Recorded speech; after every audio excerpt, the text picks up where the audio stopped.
Olá, meus queridos amigos, meus queridos alunos do nono ano, que Papai do Céu possa abençoar vocês.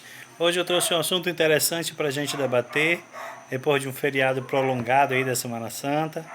Hoje nós estamos na aula falando sobre evolucionismo e criacionismo, hoje 16 de abril de 2020, e nós já falamos um pouco sobre evolucionismo, a ideia de Darwin, né, com relação ao evolucionismo.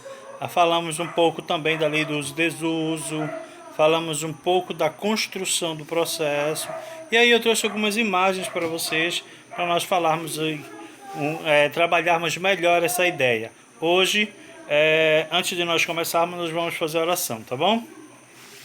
Senhor Deus e Pai, que o Senhor possa abençoar cada aluno que está assistindo essa aula, protegendo, guardando e livrando de todo mal. Obrigado pela vida, pela saúde dos nossos alunos, dos nossos familiares, dos nossos filhos, em nome de Jesus. Amém. Evolucionismo e criacionismo, ele é um assunto que sempre vai te gerar uma certa polêmica, tá bom? Toda vez que a gente fala de evolucionismo e criacionismo, te vem aí as ideias, né? Mas, professor, como começou aí esse processo de evolução? Como começou a vida em si, de acordo com o evolucionismo, de acordo com o criacionismo? E aí a gente vai falar também sobre algumas teorias, né? Teorias muito interessantes e curiosas. Toda vez que eu falo de teoria do evolucionismo, a gente fala que os homens, os seres vivos, eles surgiram do acaso, onde partículas se agregaram em maior, os mares primitivos, formando aí o que a gente chama dos coacervados. E aí juntou-se o gás da atmosfera, um processo de intemperismo, eletricidade, calor, gases, uma mistura e formou as moléculas orgânicas lá no oceano, que logo eles começaram a chamar ali de o grande caldo primitivo, que dali surgiria o processo da vida, né? Formou-se então o que nós chamamos de os coacervados, tá bom?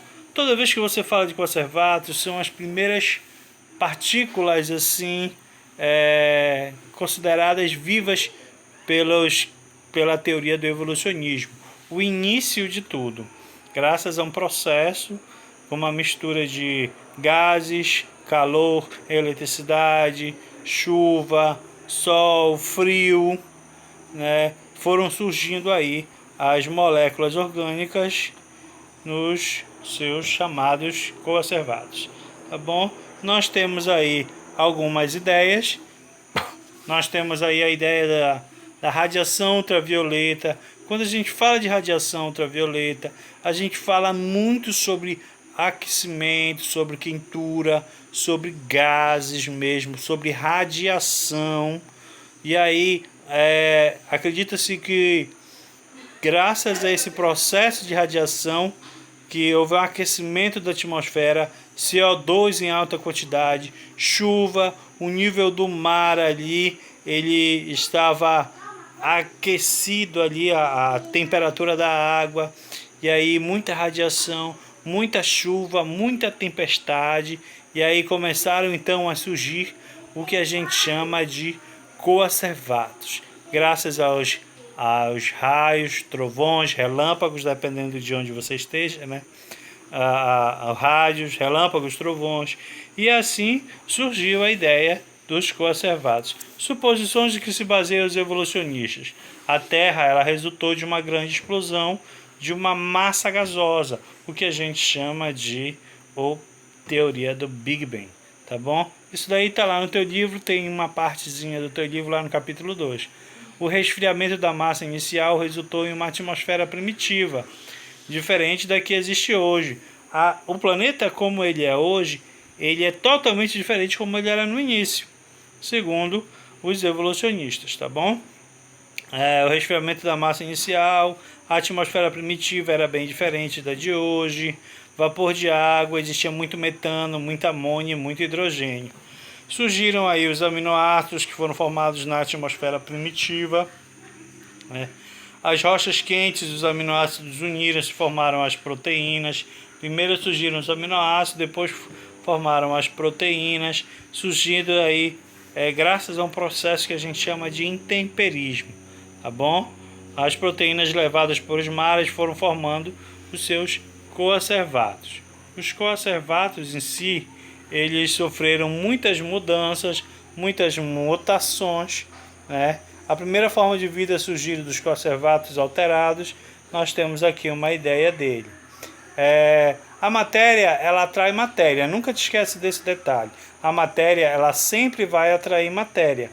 Devido à ação gravitacional, o universo não pode estar em expansão, como é proposto hoje pelo Big Bang. O Big Bang diz que a gente sempre está em evolução, sempre está crescendo, sempre está expandindo. E hoje nós sabemos que devido à ação gravitacional isso não ocorre. A ciência ela é bem clara em te mostrar isso daí, tá bom?